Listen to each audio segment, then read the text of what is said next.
छठ का व्रत और पूजा करते समय ऊब छठ की कहानी सुनते हैं। इससे व्रत का पूरा फल प्राप्त होता है।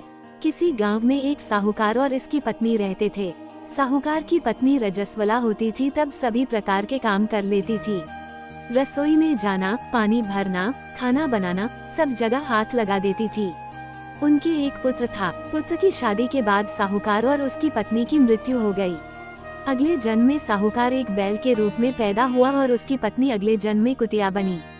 ये दोनों अपने पुत्र के यहाँ ही थे। बैल से खेतों में हल जुताया जाता था और कुतिया घर की रखवाली करती थी।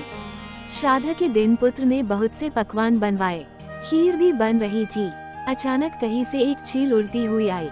चील के मुंह में एक मरा हुआ सांप था। वो सांप चील के मुंह से छूटकर खीर में गिर गया। कुतिया ने ये देख लिया। उसने सोचा इस खीर को खाने से कई लोग मर सकते हैं। उसने खीर में मुंह अड़ा दिया ताकि उस खीर को लोग ना खाए। पुत्र की पत्नी ने कुतिया को खीर में मुंह अड़ाते हुए देखा तो गुस्से में एक मोटे डंडे से उसकी पीठ पर मारा। चोट तेज थी, कुतिया की पीठ की हड्डी टूट गई। उसे बहुत दर्द हो रहा था। रात को वह बैल से बात कर रही थी। उसने कहा, तुम्हारे लिए श्राद्ध हुआ, तुमने पेट भर भोजन किया होगा। मुझे तो खाना भी नहीं मिला, मार पड़ी सो अलग। बैल ने कहा, मुझे भी भोजन नहीं मिला, दिन भर खेत पर ही काम करता रहा। ये सब बातें बहू ने सुन ली। उसने अपने पति को बताया। उसने एक पंडित को बुलाकर इस घटना का जिक्र किया। पंडित ने अपनी ज्योतिष विद्या से पता करके बताया कि कुतिया उसकी माँ और बैल उसके पिता है। उनको ऐसी योनि मिलने का कारण माँ द्वारा रजस्वला होने पर भी सब जगह हाथ लगाना, खाना बनाना, पानी भरना था। उसे बड़ा दुख हुआ और माता पिता के उद्धार का उपाय पूछा।